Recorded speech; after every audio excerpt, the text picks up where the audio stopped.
I've had this crush on my coworker for a few months now, and it's really not good. We only see each other in passing, and he's only talked to me once about something work-related. Even though we don't talk, we do look at each other sometimes, so we notice each other's existence. He's very outgoing and friendly with other people on my team. He's also very attractive. I enjoy being around him, but I'm way too nervous to talk to him. Honestly, I basically just admire him from afar. I'm not interested in a relationship with anyone right now, partially because I need therapy to heal from past relationships first. So I'm definitely not trying to be together with him. I just like him. This wouldn't be so bad, except it's become unhealthy for me. Whenever he's around, I get so overwhelmed that it's difficult to concentrate on my work. Sometimes I have to walk away and take deep breaths to calm down. I just get so nervous and preoccupied with my thoughts. I realize this sounds ridiculous, it is. I also can't stop thinking about him. It seems like I spend the entire day looking forward to seeing him, then once he's gone I feel empty and sad. I recognize this is really unhealthy and potentially creepy. I work with some good friends and I genuinely enjoy their company. I also like my job a lot, so it's not that work is boring without him. I'm actually a very talkative and happy person with everyone else. I really want to get over these feelings because they're useless and only hurting me. To be honest, this isn't the first coworker I've felt this way about. At my last job, I also had a crush on my manager and it was on the same unhealthy level. So I feel like becoming fixated on people is a reoccurring problem, and I really would like to know how I can change this pattern. I have a sister who has a husband who is the poster child of weaponized incompetence. They have 4 kids and she's pregnant. My sister works a full-time job, 40+ hours a week, cleans her entire house, cooks, takes care of all her children without him doing anything.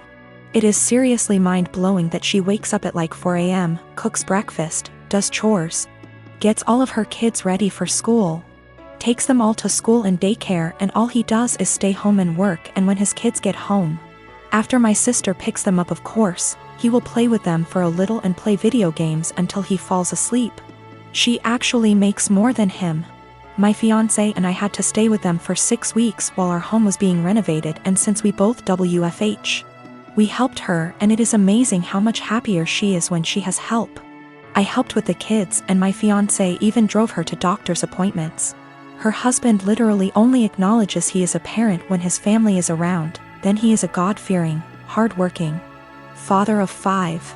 He is the one that wanted more kids. She wanted to stop after her last baby, but he needed more boys. I am seriously concerned not only for her, but her kids as well, because now her oldest is seeing what's happening and trying to help, but my sister is prideful and refuses to let her child do anything. Me and this man have never gotten along. He's been acting like this since their 8-year-old was born. I've tried talking to her about leaving, but she doesn't want her kids to grow up in a broken home. And unfortunately, her experience with our parents' divorce was completely different than mine, so she doesn't understand that a divorce would benefit her kids here because she thinks they need their mom and dad together. Cut to this past weekend, her and her husband threw a pre-Thanksgiving potluck where our entire family plus his was there. I stayed with my sister a few days before because I knew he wouldn't help.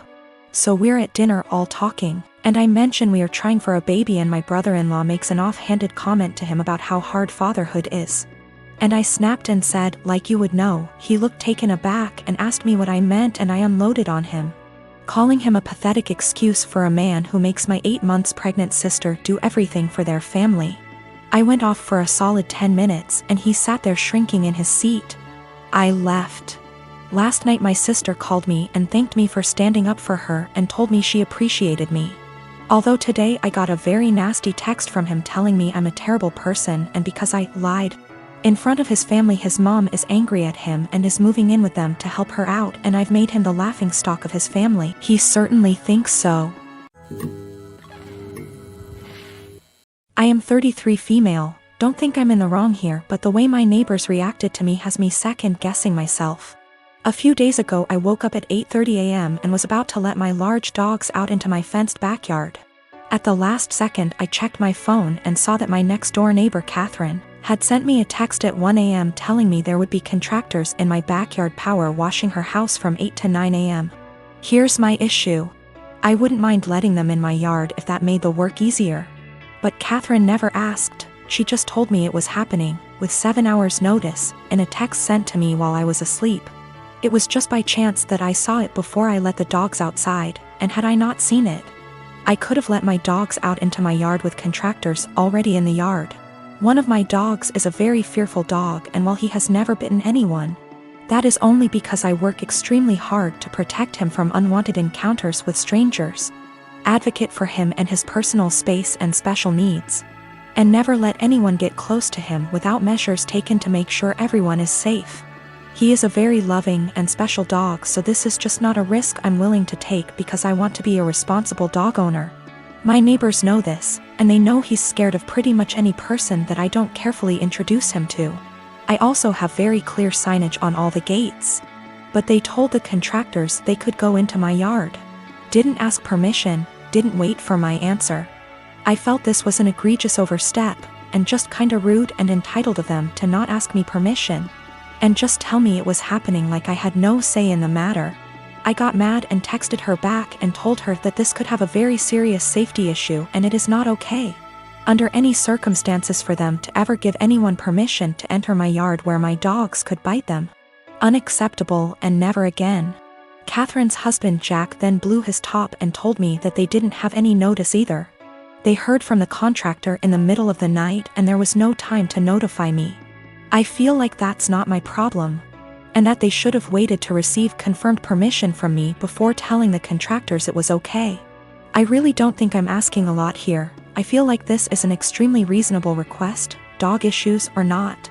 Then Jack told me that my behavior was unacceptable and that any harassment of the contractors would be dealt with, and that I was to immediately cease harassing Catherine. I never even spoke to the contractors. And I sent Catherine a total of 4 text messages that more or less said that this is a boundary they can't cross. This was unacceptable, and they are not to do it again. Jack sent me a few more nasty texts, and at this point I'm not really interested in being friendly anymore. But Jack still said that I was the one who was being unacceptable. Jack just yelled at me from his balcony to tell me that the painters will be coming back multiple times this week and he doesn't know when, so I am calling the company first thing tomorrow and explaining the situation to them. I am installing gate locks this afternoon. A couple years ago, a close friend, Ashley, started a long-distance relationship with a guy, Chris. He has been really good to her, and after meeting in person a few times, they decided to move in together. I was super happy for her as she had a few bad relationships over the years and it was nice to see her in a healthy one. That joy faded the last couple months before she moved a few states over to be with him. The issue isn't her moving, but that she repeatedly joked about having a baby from Chris. At first, I accepted it as jokes, but over time I realized Ashley was serious. For context, Ashley has 2 children from a previous relationship, ages 10 and 12. Chris absolutely doesn't want kids. He told her this at the start, and any time she hinted possibly wanting more, he shot it down, saying it was a deal breaker. Now, Chris is more than willing to accept her children as her own, because he loves her, and after meeting her kids, them as well. He's accepted that they are a package deal with her, and since they are at an age where they are semi-independent, it's not an issue for him. To me, Chris is a real bro, for taking on her kids without issue. Hearing Ashley say she wants a baby out of him, one way or another, bothered me to no end. It's hard enough to find a partner that treats you well and accepts children that aren't their own.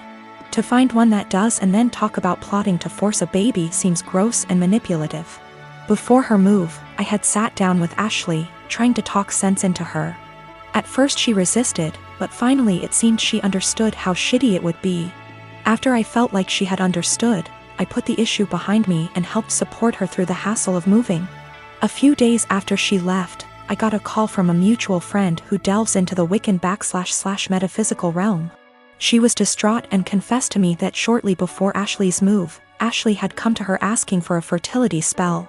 This friend didn't feel comfortable about it and refused. When pushed, she said she cast a spell for a healthy and honest relationship, but told Ashley it was for fertility. As you can imagine, I was livid. I messaged Ashley, confronting her about what I learned, and she laughed it off as she was desperate, but magic is fake anyway. So what's the harm? She then let it slip that since Chris was planning on getting a vasectomy in a few months, she had poked holes in their condoms as a last-ditch effort. At that point, I couldn't stay silent.